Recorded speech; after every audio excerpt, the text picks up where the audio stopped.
She was a human, nobody tucked away in the shadows of the forest, banished by creatures who ruled the night.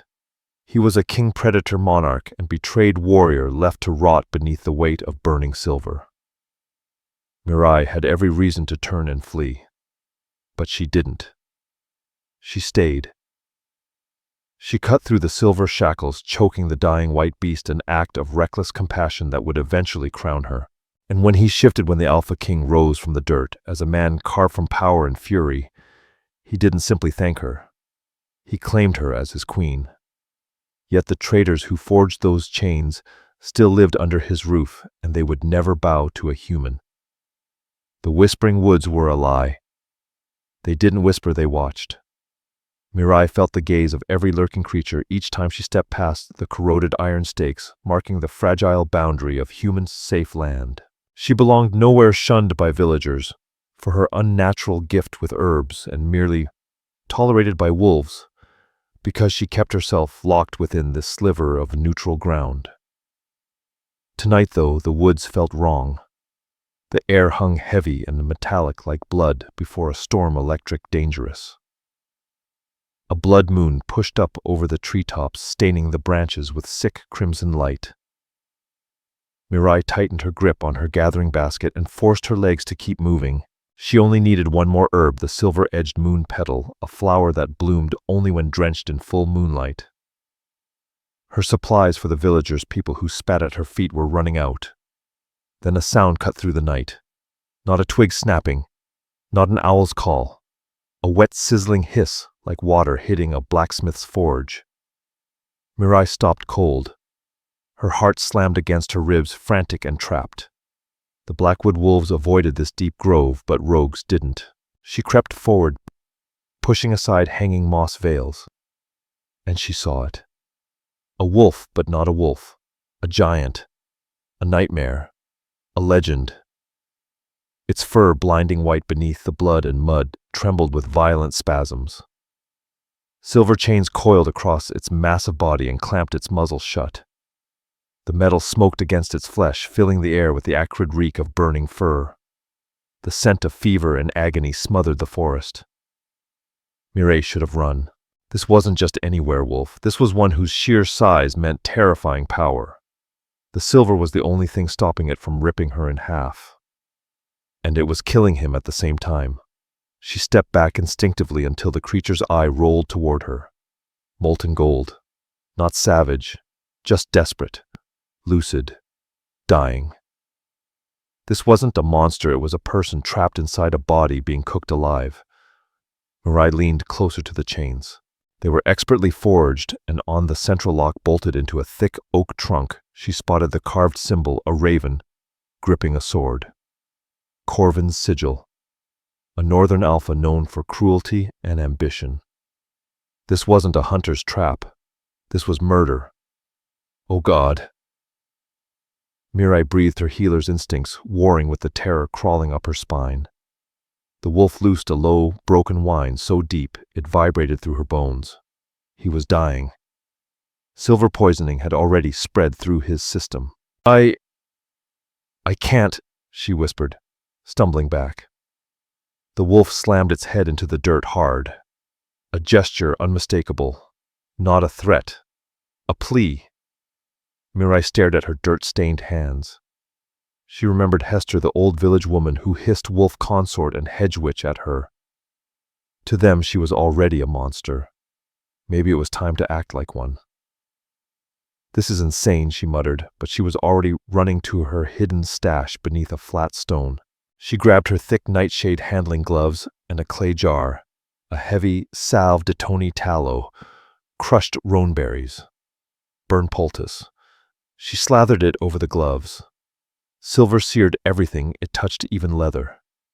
I'm going to try, she told the beast, her voice shaking. If you live, if you shift, you have to let me go. Do you understand? The golden eye blinked, slow, deliberate. Mirai swallowed hard, the stench of scorched fur clawing at her lungs. She stepped closer. Heat rolled off him like a furnace. The hairs burned away where the silver lay. She jammed her herb knife into the lock's keyhole. The mechanism was thick, complex, too precise. "Of course it's not simple," she hissed. "I can't pick this." The wolf gave her only one option, the lynch point. With her jaw locked in determination, she located the thinnest link joining the muzzle restraint to the main binding and positioned her heavy root-cutting shears against it. Silver wasn't like iron. It was softer, yet dense and cruel. She leaned into the tool with all her weight. The shears bit down but didn't cut through. The massive body jolted in a violent spasm. "Hold still," Mirai cried, panic cracking her voice. "Hold still." She shifted the shears again, ignoring the venomous heat traveling up the metal, stabbing pain into her hands. She pushed harder, every ounce of strength she had burning in her muscles. Crack! The lynch link snapped. The muzzle chain crashed to the forest floor. Blood and foam spilled free. The creature could breathe again, but it didn't lunge. It only panted, those molten gold eyes locked on her. One more, Mirai whispered, her arms trembling from the effort. The main one. She moved to the thick chain wrapped around his chest, tethering him to the oak. The lock, stamped with Corvin's sigil, loomed heavy and menacing. But the chain itself, she spotted a strained link. Minutes passed, sweat and frustrated tears stinging her eyes. The wolf's breath grew shallow. He was slipping away. "Oh no, you don't," she growled through clenched teeth, repositioning her grip. "You're not dying after everything I've already done. Wake up. Fight." As if her voice pierced through the haze of agony, the wolf mustered a final surge. He pulled. The sudden force, combined with Mirai's shears, delivered the last blow. Screech! Snap! The chain split apart. The massive white wolf was free. He didn't rise, he collapsed limp. The violent spasms ended. He lay motionless, his chest barely lifting. The silver had ravaged him. Freedom had come too late, he was still dying. Mirai stared at the enormous creature. He was too heavy to drag, too dangerous to abandon. "Damn it all," she muttered. She dropped to her knees, dumped her basket, stuffed it full of moss, and sprinted to the nearby stream. She soaked the moss and rushed back. She couldn't remove the silver, still embedded in his fur. The metal had fused with his flesh, but she could clean him. She washed the sizzling wounds, easing the poison's burn and rinsing away blood. All night she worked, one stubborn human, tending to a fallen titan under a blood-red moon. When the first thin light of dawn cut through the trees, the wolf was still breathing. Mirai was drenched in his blood and her own sweat.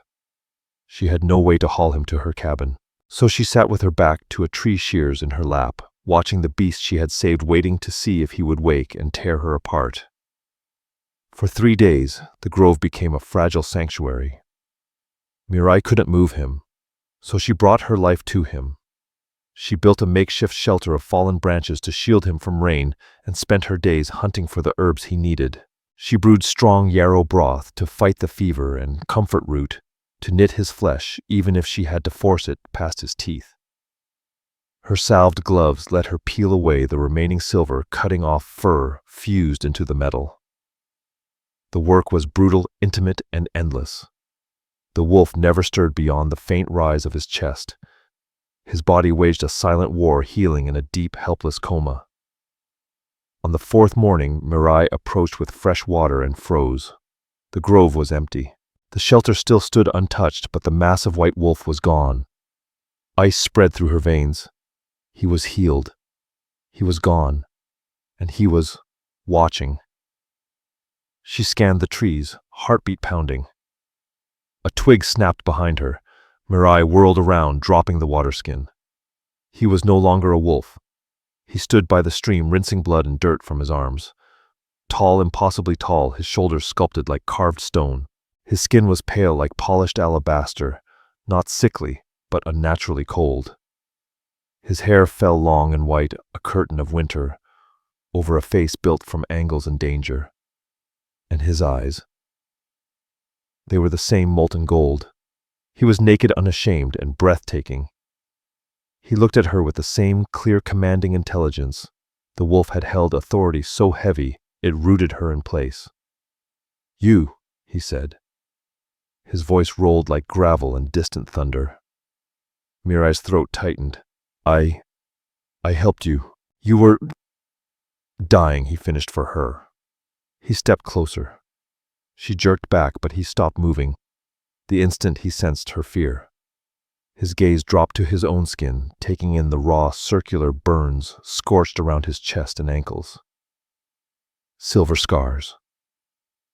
I cut them off," Mirai whispered. "My name is Mirai. I live close by." He tilted his head as if trying to decipher her. "You're human." Not a question, pure disbelief. "A human saved me." "I'm a healer," she offered weakly. "I couldn't just let you die." He let out a sharp, humorless laugh. Most would have. Most did. Before Mirai could react, the forest around them shifted. The whispering she imagined earlier became real, swelling into the thunder of heavy, synchronized footsteps. Panic seized her. She grabbed her knife. "The pack!" "Blackwood. They're coming. They're not Blackwood." The white-haired man corrected, his tone hardening. He didn't search for a weapon. He didn't hide. He simply stood there, an approaching storm in human form. Figures exploded through the trees. Not wolves, men and women, armored in dark leather, moving with lethal grace, their eyes flashing with feral intensity. They fanned out instantly, weapons drawn, forming a tight perimeter. Then they saw him. Their reaction was violent and unanimous. Every warrior, scarred, battle-worn, dropped to one knee, heads bowed, right fists striking the ground in a gesture of total submission. "Your Majesty," said a dark-haired man with a jagged scar cutting across his face. His voice cracked with awe. "The Alpha King." Mirai's blood iced over. This wasn't some rogue. This wasn't even a regional alpha. This was Rydor, the High King of every werewolf territory across the Western lands. A legend, a warlord, a living myth. Rydor didn't even acknowledge his warriors. His golden eyes stayed locked on Mirai, whose trembling knees threatened to give out. "What is your name?" he asked again, voice lower now, but infinitely more commanding. "Mirai." She repeated, her voice barely a breath. "Mirai." He tasted the name as if rolling it across his senses. Something unreadable flashed across his face. "Varric," he said suddenly, addressing the scarred warrior. "My king." Varric answered, rising. His gaze flicked toward Mirai, sharp, distrustful. "This human," Rydor said. "Mirai.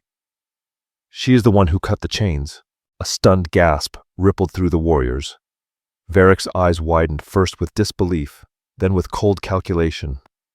"She saved me," Rydor continued, his voice ringing with alpha command, a tone that brooked no argument. "When my own pack, my own allies abandoned me to die. This human showed courage, my betas did not." He stepped forward, and Mirai found herself unable to move. He was too compelling, too powerful. He stopped directly before her, so tall she had to lift her chin to meet his eyes. He reached out gently, almost reverently, and took her hand, the one stained with salve and his own blood. He inhaled, drawing her scent deep. His golden eyes flared. A low, possessive growl vibrated in his chest. "Fate," he murmured almost to himself. "Cruel and perfect." "My king," a sharp, icy voice cut in. A woman stepped forward, beautiful in a severe, cold way, with jet black hair and winter-gray eyes. Her armor matched the others, but her expression burned with barely controlled fury. "We need to get you back to the Citadel," she said tightly. "You are injured. This distraction can wait." Rydor's head snapped toward her. "Silence, Malus." She recoiled as though struck. Rydor turned back to Mirai. His decision was instant, absolute, world-breaking. "Varric," he commanded. "Send word to the Ethelgard Citadel. The alliance with the Stonecrest Pack is suspended." Gasps rippled again. "My betrothal to Lady Malus is dissolved." Malus went pale with rage. Ryder, you dare! Our pact, the treaty. It was a treaty. Ryder interrupted, voice dropping to a deadly quiet, signed to secure my lineage. He glanced at Mirai, gold eyes burning like fire through frost. But the moon goddess has chosen a different path. He looked at Mirai, those golden eyes blazing with a force that terrified her, just as much as it drew her in. He wasn't seeing a human anymore. He was seeing something else someone claimed. She saved my life, he declared to the warriors, his voice cracking through the stillness of the grove. She cut the silver with her own hands, and the fates have marked her. He lifted her shaking hands so every warrior could see. She is my fated mate. She will be my queen. Mirai's world shattered. She didn't remember leaving the forest. Everything blurred. Towering armored bodies surrounding her sideways stairs, dripping with contempt, and Ryder's hand pressed briefly to the small of her back, guiding her as if she were something delicate he refused to lose. They stepped out of the woods onto a high cliff overlooking a sprawling valley. At its heart stood a fortress of black granite and dark timber, jagged towers rising like the spines of a beast, walls thick and ancient, built for war rather than comfort. The walk toward the main gate was a silent, suffocating march. Ryder was draped in a heavy fur cloak given by one of his warriors. Mirai, in her dirt-stained tunic and worn leggings, felt like a stray mutt being paraded toward a king's palace. Inside was worse. When they entered the great hall, a cavern of stone banners and 1,000 burning torches, the gathering pack fell into instant silence. Ryder's noble servants, guards, all froze. They stared at their king, once believed dead. Then they stared at her, and whispers erupted like venom slicing through the air. A human. Gods, he's touching her. Our king. Has he lost his mind? A man pushed his way forward, older, dressed in elegant dark robes, his silver-streaked hair framed by an aristocratic polished face. Ryder, you live. We feared the worst. Corvin Ryder said, his tone flat. His golden gaze drifted across the hall, reading every expression, missing nothing. Your fears almost proved true. Mariah's stomach iced over. Corvin, the name carved into the silver chains. The man who had set the trap now greeted Ryder like an old ally. Corvin's eyes flicked to Mirai, and a shadow of emotion crossed his features, surprise, irritation. Gone in a breath, smoothed over by polite confusion. And you've brought Her Majesty. She is not a guest. Ryder boomed, his voice filling the hall. Every whisper died. She is Mirai of Oakhaven. She is my savior, and she is my fated. The silence that followed was suffocating, so loud it felt like a scream. A human queen. Malus, who had been stalking behind them, stepped forward. Her voice was glacial. He is not well. The silver, it has clouded his mind. He cannot mean this. Varric, the scarred beta, moved quickly to Ryder's side. My king, perhaps we should settle this privately. The elders I have spoken. Varric Ryder cut him off. My mind is clear. It is the pack that has been clouded by greed and treachery. His gaze raked through the crowd, landing on Corvin, then Varric, then Malus.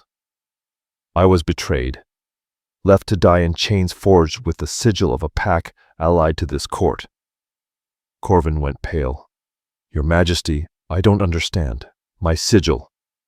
We will discuss it, Ryder said sharply. Later. But first my mate will be tended to. He gestured to a servant girl hiding behind a pillar.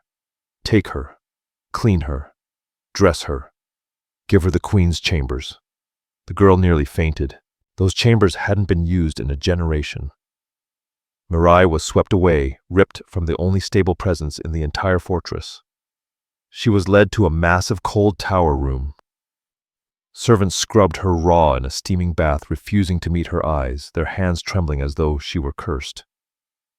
They dressed her in deep blue silk, soft as water, heavy as shame.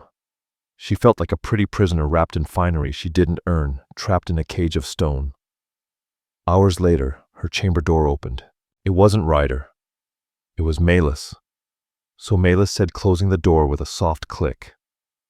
She circled Mirai slowly, openly, judging her. This is what he chose. This is the creature that cost me my crown. Malus circled her like a predator. I didn't ask for any of this, Mirai whispered, hugging her arms. The silk gown was far too thin against the cold stone air. You think that matters? Malus scoffed. You think his little declaration means something? You're a pet human, a novelty. He feels indebted, and he feels the pull, just chemistry he's mistaking for devotion. Her lip curled. But he will tire of you. I just want to go home, Mirai said softly. Home. Malus laughed, a cutting, brutal sound. That little mud shack. You have no home. The humans in your village call you a witch. The wolves in the citadel already think you're a contagion. You are completely, utterly alone, except for him. She stepped closer, icy blue eyes glittering with cold promise. The alliance between my pack and his was forged to end a century of bloodshed. Little stray. Your presence unravels that truce. The elders will never accept you. The pack will never accept you. Her voice dropped lower. Those chains in the woods. Those were mercy. The ones they forged for you here will be invisible. And far, far heavier. Malus smiled, a thin, cruel blade of a smile. You stole my throne, and you think fate matters. Fate can be rewritten. Leave, or you will be broken. She turned sharply and slammed the heavy door behind her, the crack of wood echoing like a final verdict. Mirai stood alone in the cavernous chamber, a human queen in a hall of monsters who wanted her gone. Ryder had dragged her out of the woods, only to throw her into a den of wolves. The next week was a master class in isolation. Ryder was consumed king, re-establishing his throne warrior, hunting the traitors who'd nearly killed him. Endless explosive meetings with the elders Varric Corvine, and a furious delegation from Malus's Stonecrest pack kept him constantly occupied. Mirai saw him only in brief, tense flashes. He'd stride into her chambers late at night, stress carved into every line of his face. He'd stand at the window, staring at the mountains, silent. You're safe here, he would say more to himself than to her. Am I? She finally whispered once. His golden eyes snapped to hers. In 2 strides he was across the room, gripping her shoulders. His heat was overwhelming. No one will harm you, he growled. I have ordered it. They don't need to hurt me, Ryder, she breathed. They only have to hate me. His expression softened, rare, unexpected. He touched her cheek, his thumb brushing her jawline. They don't know you. They see a human. He leaned in, his voice dropping. I see the woman who faced a dying wolf and didn't run. You smell of earth and life, he murmured. They reek of stone and schemes. Then he kissed her, not gentle, possessive, desperate. A claim and a confession all at once. It stole her breath and filled her with fear she couldn't name. He left as abruptly as he came, Varric calling him to yet another emergency council. Mirai remained frozen where he had left her, the burn of his kiss still on her lips, and the sharp realization settling in her chest. Malus was right. She wasn't a partner. She was a prized thing. She refused to be a caged ornament. If she was going to survive, she had to become what she had always been, an observer, a healer. She began walking the castle halls. Guards obeying Ryder's strict orders let her pass, but their glares burned into her back. She wasn't searching for allies. She was searching for truth. She found herself drawn to the only place that felt familiar, the apothecarium of the citadel. Dusty abandoned shelves full of brittle herbs. The wolves relied on pack magic, not plants. But she knew plants. She had one clue: the chains. Ryder had kept them. They lay in his private study, coiled like dead silver serpents. She slipped inside when he was in council, examined Corvin's sigil etched into the lock, but she didn't stop there. She studied the silver itself. She scraped a tiny fragment from the inner link and took it back to the apothecarium. Her tests confirmed it. Silver, yes, but mixed with something else. Wolfsbane finely ground, baked into the alloy poisoning directly through the wounds the silver carved. It was brilliant. It was monstrous. And it meant one thing. Someone wanted Ryder dead in a way he couldn't survive. She went next to Ryder's laundry room. She found the tunic he'd been wearing the day his warriors recovered him, the same one he had on, right after she freed him. It was stiff with dried blood. She cut a small piece from it. Back in the apothecarium, she steeped the cloth in hot water. The liquid bled into a faint, unnatural blue.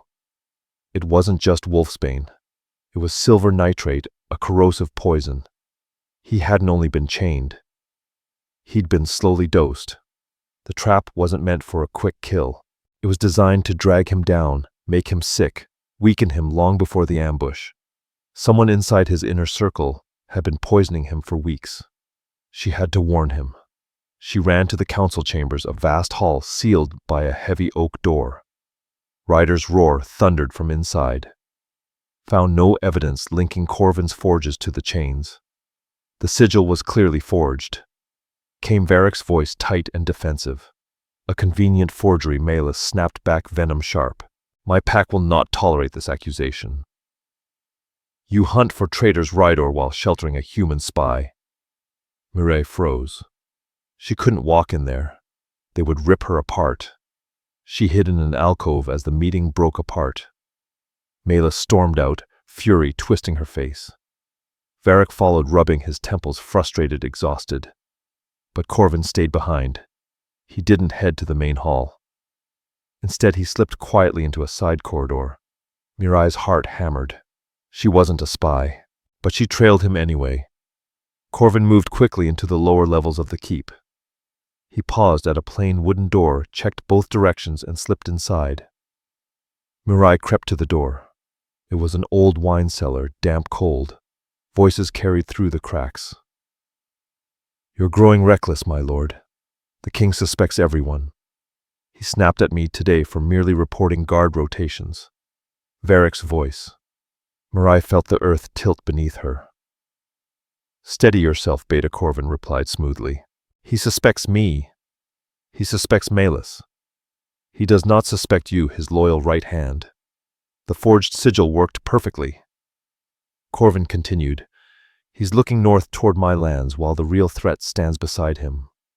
He's alive, Varric growled. That human filth, she ruined everything. He should be dead. A temporary setback. Corvin soothed. The girl is the new complication. She has his ear, she has his bond, but she is also his greatest vulnerability. Malus is enraged. The elders are disgusted. We can use that. We will move up the next stage. The poison, Varric asked. The poison, Corvin confirmed. He is already weakened. We just need a distraction. A crisis. Something to point all the blame away from us and directly onto the one person everyone already despises. Mireille clamped a hand over her mouth to muffle the gasp. Me.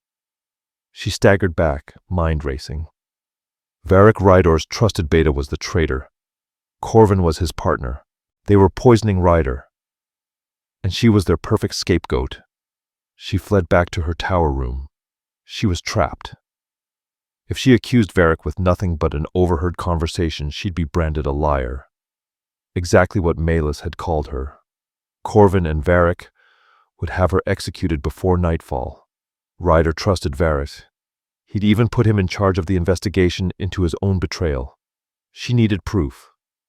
But how? Her thoughts flew back to what she knew: poison. All of this hinged on poison. Corvin had said they needed a distraction. It arrived 2 days later. A deep iron bell rang across the citadel, an alarm reserved for catastrophe. Mireille rushed to her balcony and saw chaos erupting below. Guards sprinted across the courtyard with weapons drawn. Moments later, her door burst open. It wasn't Ryder. It was Varric with 2 of his personal guards. Mireille of Oakhaven. He thundered, wearing a mask of righteous fury. "You are under arrest." "On what grounds?" Mirai staggered, back heart clawing at her ribs. "The heartstone of the pack has been stolen from the Elder's vault," Varric snarled. "A sacred relic gone on the eve of the new moon." "I don't even know what that is." "Don't you?" Varric sneered. His eyes glittered with triumph. The vault had been breached. The only scent the Elders found was human. It was a setup, so obvious, so flawlessly arranged. "No, I've been in my tower, Rydor. The Alpha King is unavailable," Varric said, a cruel, victorious smile curling at his mouth. "He collapsed less than an hour ago. A fast-acting toxin, the healers claim. Convenient, isn't it?" The king struck down at the same moment his human mate robs the pack. "You did this!" Mirai screamed, the truth crashing down on her. "You poisoned him." "Take her," Varric ordered. The guards seized her instantly. Mirai struggled, but she was nothing against them. "Rydor." "Ryder helped me," she cried as they dragged her from her chamber down the great staircase and into the main hall. The entire court was gathered. Corvin stood at the front wearing a mask of solemn concern. Mylis lingered nearby, arms crossed, satisfaction gleaming in her eyes. "She is a spy," Mylis declared, her voice slicing through the hall. "We warned you. Rydor, this woman was a serpent in your bed. She poisoned our king and stole the Heartstone." The crowd erupted. "Traitor, human witch. End her." "She will be held in the dungeons for high treason," Varric proclaimed. "And as acting commander in the king's absence, I will oversee the interrogation myself." Mirai knew exactly what that meant. She would never see a trial. They threw her into a cold, dank cell deep beneath the citadel. Wet stone, stale air, crushing silence. She paced in frantic circles. Ryder was poisoned. Varric was in control. This was it. She sank into the damp, straw despair, settling like stone in her chest. She had cut Ryder free from silver chains, only to be murdered by his pack's betrayal. Time crawled. 1 hour. 2. Then footsteps. A scrape of metal. An older jailer eased into the hallway. She recognized him vaguely from the kitchens. Jorin. A quiet gray-furred wolf who had served Ryder's father. He stepped closer, his face carved with fear. "My king," Jorin whispered. "He's fading. The healers, their magic does nothing." Varric sealed the room. "He claims the king needs rest." "He isn't resting," Mirai said, urgently gripping the bars. "He's being allowed to die. Jorin, you have to trust me. Varric is the traitor. He and Corvin, they're the ones who poisoned him." The old wolf's eyes widened. "Varys?" "Yes. The toxin, it's not fast-acting. It's the same thing they've been using for weeks. The stuff I found on Ryder's tunic. Silver nitrate mixed with wolfsbane. It's just a larger dose," Mirai said. I think I can counter it. At least buy him time." Jorin hesitated, torn between loyalty and terror. To defy the acting commander was a death sentence. "He's your king." Jorin, Mirai pleaded softly. "Varric is using his illness to take power. You know this isn't right." Jorin glanced down the corridor, then made his choice. He pulled a heavy iron key from his belt. "The king's chambers are on the 3rd floor. 2 of Varric's personal guards are stationed at the door. I can start a fight in the lower cells, a distraction." He unlocked her cell. "But Lady Mirai, if you're wrong..." "If I'm wrong, I'm dead anyway," she whispered, stepping out. "But if I'm right, he's the only one who can save me. And I'm the only one who can save him." "Go, Ishe," Jorin said, pressing a small satchel into her hands. "Your herb bag. I retrieved it from your room. A healer always needs her tools." Mirai's chest tightened. Inside were her last pieces of charcoal, rowan and dittany. "Thank you, Jorin. Go," he urged. "Save our king." Mirai didn't merely run. She fled. Mirai slipped through the narrow service passages, Jorin's directions. echoing in her mind. Her bare feet were silent on the cold stone. She was no prisoner now. She was a healer, and she was going to war. She burst from a tapestry-hidden door onto the third-floor landing. Just as Jorin promised, two of Varric's personal guards stood rigid before Ryder's heavy oak doors. They hadn't spotted her yet. From below, a sudden eruption of shouts and clashing steel thundered upward. Jorin had started the diversion. "What in the hell's?" one guard muttered, moving toward the balcony rail. "Stay at your post," the other snapped.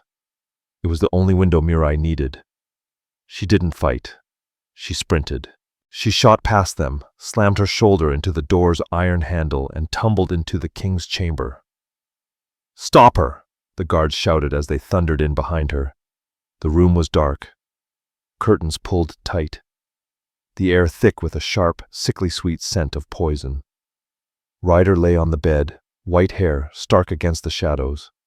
His skin was ashen sweat soaking his temples, each breath a thin, rattling gasp. Varric was there.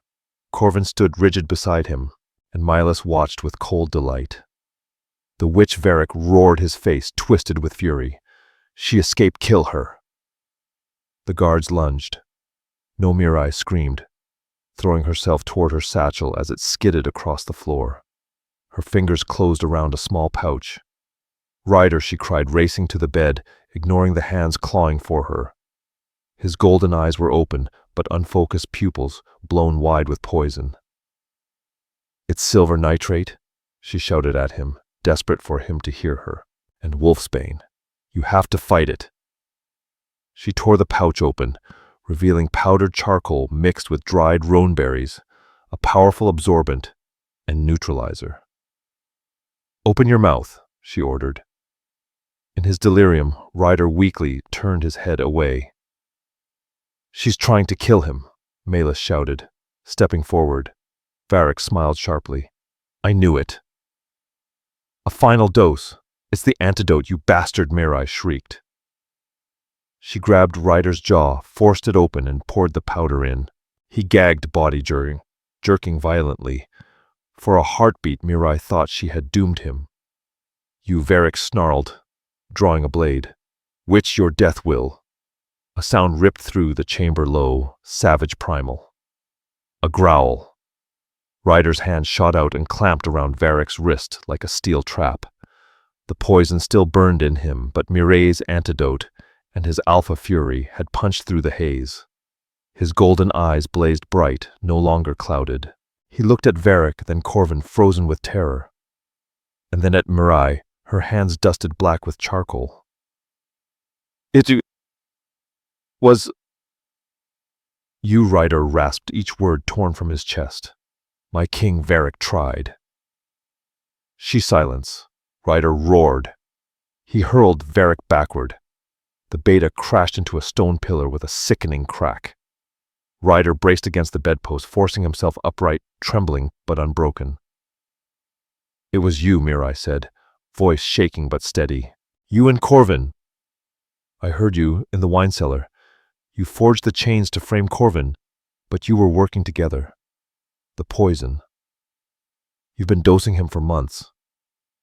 "The Heartstone was a distraction to blame me." Corvin let out a high, cracked laugh. Part hysteria, part madness. "Clever girl," he hissed. "So clever. Yes, I grew tired of your king's restraint, his treaties, his mercy. Varric wanted a war to wipe out humans. I simply wanted his throne. You were so easy to steer." Realizing it was over, Varric let out a feral howl. "He is weak." Varric spat. "With his human queen, his pathetic peace, he taints the bloodline. He is not worthy to rule his body." Twisted bones, snapping sinew, tearing as he shifted. In a blur of twisting limbs and ripping flesh, Varric exploded into his wolf form, a massive, scarred black beast. He didn't attack Corvin. He lunged straight for Ryder, his weakened king. Ryder, still shaking with poison, met the charge. He shifted partially, claws, erupting fangs bared, and the two wolves collided. The two alphas collided with bone-rattling force, a storm of black and white fur snarls and flying blood. It was a vicious, desperate clash. Ryder was stronger, but Varric was faster, and Ryder was still drowning in poison. Varric's claws slashed across Ryder's chest, driving him backward. Mirai screamed. Corvin bolted toward the exit, only to skid to a stop when Darren and Solm blocked the doorway, their faces frozen in horror as the truth finally broke open. Varric lunged for Ryder's throat, aiming to rip out the killing blow. A streak of silver cut the air. Varric froze, a violent shudder rippling through his massive wolf frame. His head snapped sideways, shock burning in his eyes. Mela stood behind him, her arm buried to the hilt in his back, a long silver dagger glinting in her grip. One she had clearly carried for years, waiting for the moment she might need it. Varric released a final strangled growl, collapsing as his body shrank and cracked back into its human form. The silver blade protruded from his spine, gleaming. Silence swallowed the room, broken only by Ryder's ragged breaths. Mela slid her dagger free, her expression carved from ice. "I wanted the throne too, Varric," she whispered to his corpse.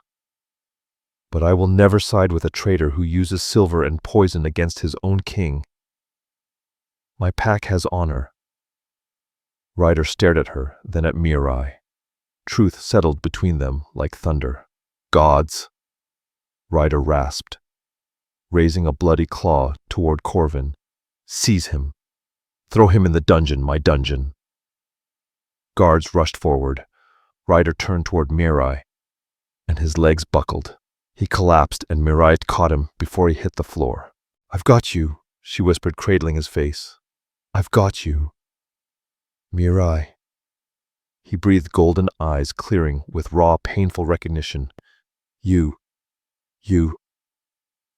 "I know," she murmured, holding him steady as the tremors slowly faded. "Just rest. Let your body heal." The great citadel felt like a wounded animal. In the days after Varric's death and Corvin's imprisonment, nothing resembled peace. Corvin's execution came swiftly, stern, brutal, necessary. But Varric had been Rydor's beta, his brother in all but blood. His betrayal carved a deeper wound through the pack than any blade. Mirai's world shrank to the four walls of the king's chamber. For 3 days and 3 nights, she wasn't a queen, a mate, or a captive. She was a healer, and Ryder was her only patient. He was a terrible patient. "It tastes like burned dirt," Ryder growled, pushing her hand away as she pressed a wooden cup of thick black liquid toward his lips. "It is burned dirt," Mirai shot back. "Activated charcoal and milk thistle. It draws out the last of the nitrate. Now drink it, or I swear I'll have the guards pin you down. And trust me, they're far more afraid of me than they are of you right now." Ryder's golden eyes flashed with old arrogance, but softened into something else. Respect. Reluctant, begrudging respect. He took the cup and drained it, shuddering at the taste. On the first day, the pack healers had tried to intervene. The eldest, a grizzled wolf named Bren, shoved his way inside, hands glowing with crackling blue pack magic. "The king needs pack power, not human weeds," he snapped, pushing Mirai aside. Mirai, drenched in Ryder's sweat and the filth of her work, didn't move. She simply watched. The magic sizzled. Ryder groaned in agony. The poison, non-magical, purely chemical, refused to respond. "His fever's climbing," Mirai said sharply. "Your magic is making it worse. Get out." When Bran hesitated, she slammed a basin onto the table. "Or make yourself useful. Bring cold water from the spring, not the cistern, and fetch fresh willow bark. Now, your king is burning from the inside out, and you're stoking every flame." Bren stared at her, this tiny human he'd dismissed as a pet, and for the first time he saw a healer. He obeyed. Now on the 4th morning, Ryder stood on his own, pale, scarred, thinner, but alive. He stepped onto the high balcony, breathing in the sharp mountain air. Mirai wasn't beside him. She had given him a clean bill of health and simply disappeared. A cold panic knifed through Ryder's chest. He tore through the chamber. Mirai? He found her in the great hall packed wall to wall with tense, murmuring wolves. She stood across from Malus, who wore dark, practical travel leathers. Her warriors gathered near the main gates. The treaty will stand, Malus declared, her voice level, carrying across the room. My pack will uphold the alliance. And the betrothal? An elder asked, his voice trembling. Malus's ice-blue gaze swept the court. That arrangement was political, meant to merge two packs. But the moon has a vicious sense of humor. Her lips tightened. She chose a different path. She turned her stare, cutting straight through the hall until it landed on Mirai. She walked to her close enough that their breaths almost mingled. Every wolf in the chamber froze. You, Malus, said, her voice low. You fight with roots and powders. And you fight with silver daggers, Mirai replied softly, unshaken. A flicker, not a smile, but a sharp recognition crossed Malus' face. I thought you were a pet, a weakness. Her voice dropped to a whisper only Mirai could hear. I was wrong. You're a predator human. You just hunt different prey. She stepped back. You hunt poison. You hunt truth. You hunt everything the rest of them are too blind to see. Her eyes shifted to Ryder, who had just entered the hall. He's going to need that. Malus bowed stiffly. Your Majesty, I leave you to your new queen. May she keep you alive better than your last allies. Her cloak snapped behind her as she left. Ryder pushed through the silent crowd, gaze locked solely on Mirai. He reached for her hand, she pulled away, turned and walked out. He followed instantly, his heartbeat pounding like war drums. He found her where he never expected, the Citadel's abandoned apothecary garden, a forgotten courtyard surrounded by high walls. The soil was gray, the stone troughs broken. Mirai was on her knees in the dirt, a small gardening fork in hand, her blue silk gown utterly ruined. She wasn't running. She was planting. He recognized the tiny silver-leafed seedlings she placed gently into the soil. Moon petal, the herb she had searched for the day she found him dying. I thought you left me, Ryder said, his voice rough. Where would I go? Mirai murmured, never looking up. Her hands were thick with mud. The village would stone me. The woods are full of wolves. And this castle? She exhaled shakily. This castle is a cage of stone and secrets. I hate it here. Ryder felt something inside him splinter. Mirai, I don't belong here, Ryder, she whispered as she finally looked at him. Her eyes shimmering with tears, she refused to let fall. I'm a healer. I belong in the dirt, in the quiet. Your people hate me, or fear me. They see a witch, a human experiment you decided to crown. He stepped forward, and to her utter shock, he dropped to his knees in the mud before her, his black tunic sinking into the wet earth. They're fools, he said thickly. And I was the worst of them. He took her hands, mud and all, pressing them firmly between his. When I was chained, I saw you as salvation. When I was freed, I treated you like a prize, a fated mark, something to guard and display. His voice broke. I tried to put you in a gilded cage and call it a throne. He looked down at their joined hands, his thumb brushing the grime from her skin. Varric's betrayal, it was a poison just like the silver. It hollowed me out. I was blind, Mirai, a king who couldn't see the rot in his own court. His golden eyes lifted to hers, burning, vulnerable, raw. But you saw it. All of it.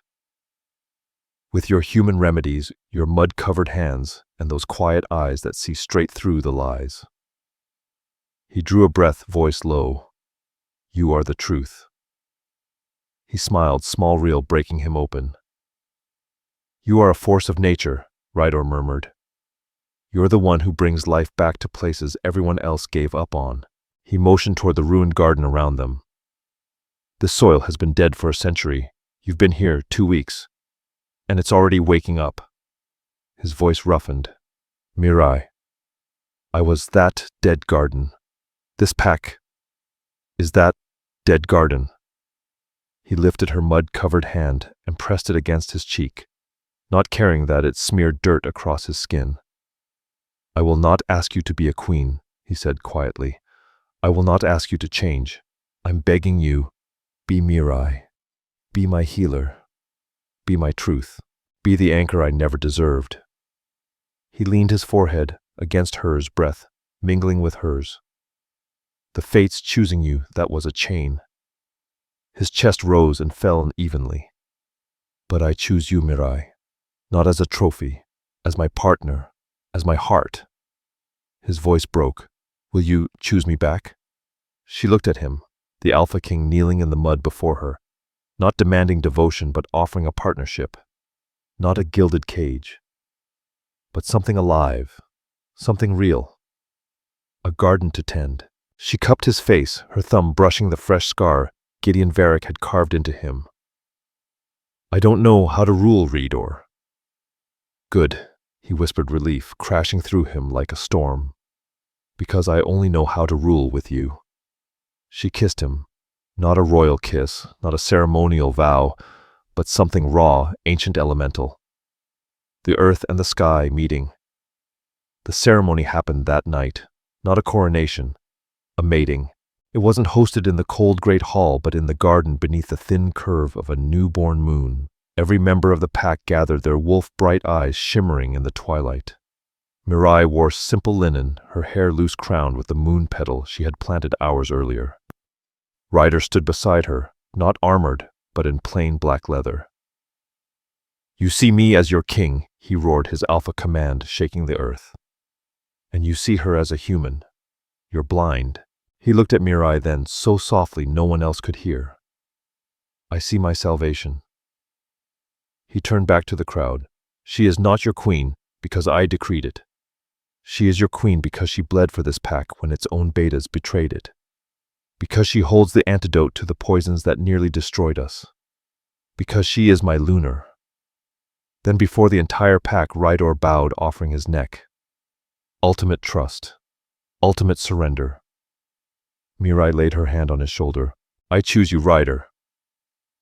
He rose and marked her, his teeth brushing her skin in a lightning-bright bite. It wasn't a shackle. It was connection, warmth, strength, home. She inhaled sharply as the bond surged through her, his power, his life, his pack threading through her spirit.